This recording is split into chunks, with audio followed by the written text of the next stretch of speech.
Well,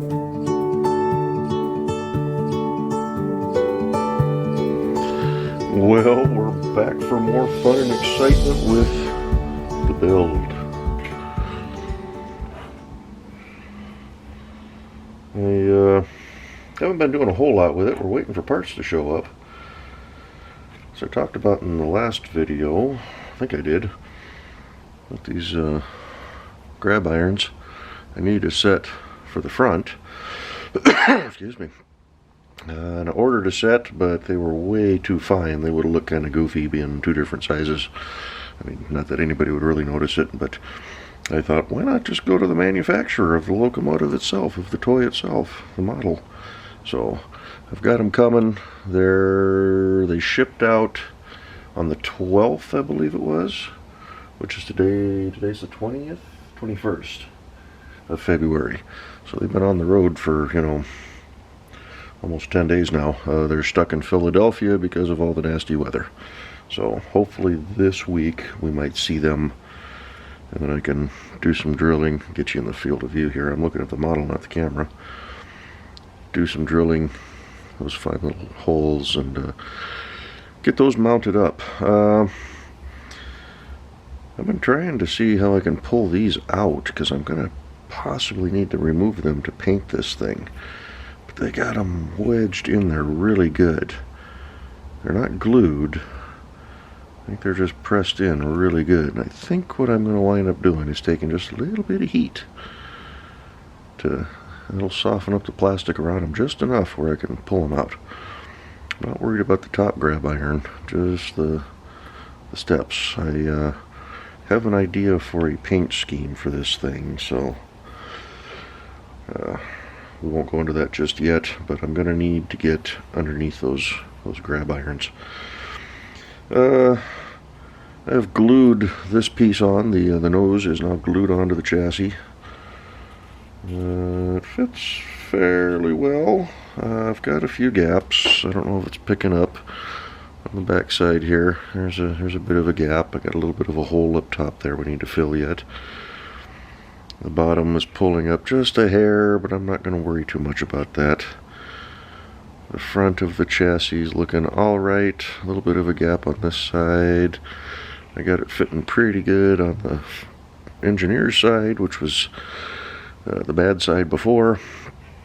I have not tried test fitting this since I've glued it. The glue is still kind of setting up right now, so I'm not going to push that too much. But yeah, she's sitting on there pretty good. Still have a little bit of a fitment issue. Part of the problem with the warpage that I was finding, it was getting real bad when I'd put it on the chassis of the locomotive. So, again, clean up those gears. I don't think that this part is warped at all. It doesn't feel like it. Everything feels nice and solid and straight, but it's got some spots where the body rubs, and I'm still working those out and trying to figure those out. Just noticed a little bit of plastic right up in here, so it must be scraping on the inside of the cab a little bit. But one thing I also am going to order, if it's showing up, they're molded on these little bumps, one on each side. Those are the class lights. I'm going to shave those off. I'm going to order 4 new ones. They're not going to illuminate, but the new ones will glue into these 2 little holes on either side of the nose. So then that'll be uniform. Other than that, got the all-weather windows on, and like I said, I'm not going to try putting this on the chassis just yet. Let that glue set up a little bit more, but still got a little bit of a rock to it.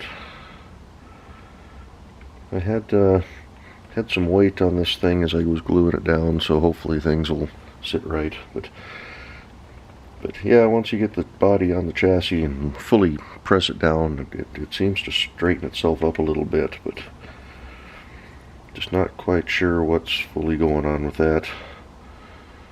So, anywho, I think that's really going to do it for this one. Not a very exciting video. We're not going to do much of anything.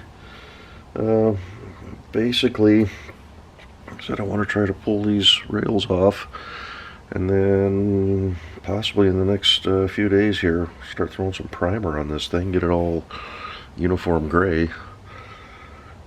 I got to fill that one gap though, right back on the back side of the cab where it comes into the new body.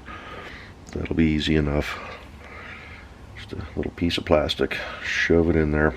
Like I said, everything else seems to be fitting fairly good, so she's a little mangled up on this front corner, but in fact, I don't know if it's going to show up here, but you can kind of see this side is even twisted in just a little bit. Can't see from the camera angle there, but you know, in real life these things take a beating, and especially something like this. You know, if I was doing modern railroads, this thing would be what, 60 some 70 years old. So to have a little bit of damage like that, that's probably completely acceptable. Been watching what's the railroad? It's a mining railroad over in Pennsylvania. Can't remember the name of it off the top of my head. Just a point to point. They don't even interchange with any other railroads. They haul coal from the mine down to the river, and then it's transferred over to a river barge. All their equipment was barged over on the barge and then put on the rails at the railhead. But they had an incident over the summer where a coupler broke as they were pulling, I think it was a loaded train, and when the coupler broke, you know, the train separates, so the locomotive went in emergency and stopped because it's, you know, lighter weight, and the whole train, I forget how many, 30 some cars full of coal, didn't stop, and bang, right into the back end of the locomotive, and did quite a bit of damage. Bent a lot of heavy, thick plate steel up. So moral of the story, or what I'm getting at, is, you know, damage like this, it's going to happen. So I'm not concerned about that. It doesn't need to be pristine and perfect in my eyes, especially since I don't really run these at all. So it'll be mostly sitting on a shelf. But anywho, that's going to do it for this video. Sorry, we're not going to be doing a whole lot. Once I get those grab irons out, maybe I can use them to start mocking up the front and get those drilled, prepped for when the good ones, when the new ones show up. And yeah, so there you go. There's your GP30 update. We'll little more fine tuning, and then we'll get into some paint, and we'll finish this up. Probably just a couple more videos. I don't know. We'll see how long I can drag this out. Thanks for watching. Talk to y'all later. Bye-bye.